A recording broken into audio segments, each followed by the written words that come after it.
تو صحت پہ پیسہ خرچ ہو گیا. دوسری چیز پیسہ خرچ ہونا چاہیے ایجوکیشن پہ. ویسے ایجوکیشن پہ پیسہ لگتا نہیں ہے, غربت میں بھی اچھی ایجوکیشن مل جاتی ہے, لیکن اگر کوئی سمجھتا ہے کہ نہیں تو پھر دوسرے درجے میں کہاں خرچ کر لے, اس پہ خرچ کر لے. لباس اچھا رکھے. تیسری چیز سواری خاندانی ہونی چاہیے, بلکہ تیسری چیز سواری نہیں, گاڑی بھی چوتھے نمبر پر ہے, بلکہ سب سے پہلا نمبر تو میں نے بتایا ہی نہیں ہے, وہ سب سے پہلے نمبر پر ہے.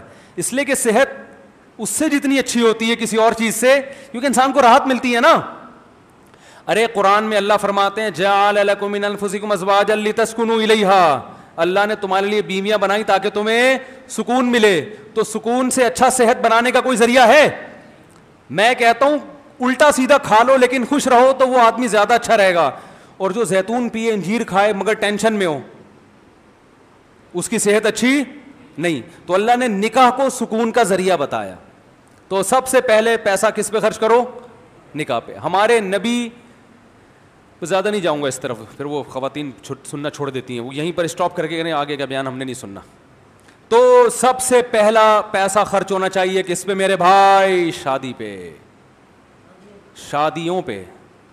وہ آپ نے تشریح کر دی, چلو شادیوں پہ نہیں تو شادی پہ بھی, شادی پہ ہی کر لو, شادی پہ ہی کر لو. اچھا جگہ رشتہ لے کے جاؤ, اچھی جگہ رشتے پہ روکڑا خرچ ہوتا ہے. شادی دفتر والے کو بھی کان میں جا کے بولو تگڑا اماؤنٹ دوں گا کمیشن, کیونکہ جتنے شادی دفتر کھولے نا, میں نے خود بھی کھولے, وہ کہتے ہیں جس کو بولو نا کہ 50,000 روپے لوں گا, وہ کہہ رہے ہیں نہیں اتنے نہیں. جس کو شادی کرنی ہوتی ہے نا صحیح جگہ, اگر شادی دفتر والا کہ 50,000 لوں گا تو وہ کان میں جا کے بولتا ہے 1,00,000 دوں گا تجھے, رشتہ صحیح جگہ کرا دے. اگر وہ 1,00,000 بولے گا, میرا تو بھائی یہی حساب کتاب تھا. نہیں آ رہی بات؟ تو پیسہ ان چیزوں پہ خرچ کرو. 1,00,000 کہہ رہا ہے 2,00,000 بولو اس کو, آپ سمجھ میں نہیں آ رہی بات. وہ 2,00,000 بول رہا ہے, بھائی میں 4,00,000 دوں گا. نکاح ایسا ہونا چاہیے کہ میں مینٹلی سکون میں آ جاؤں. سمجھ میں آ رہی ہے بات؟ تو اس پہ پیسہ خرچ کرو. خوراک پہ پیسہ خرچ کرو. سواری خاندانی رکھو, آپ کا وقت بھی بچے گا, دماغ بھی.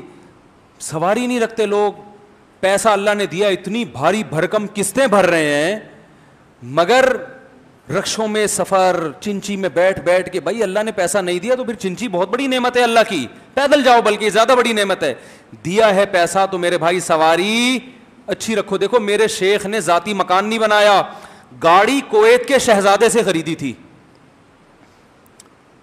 میرا خیال ہے آپ کو کویت کا پتہ نہیں ہے, اور اس کے شہزادے کا بھی پتہ نہیں ہے, اور اس کی گاڑی کا بھی پتہ نہیں ہے, اس لیے آپ حیران نہیں ہو رہے اتنا.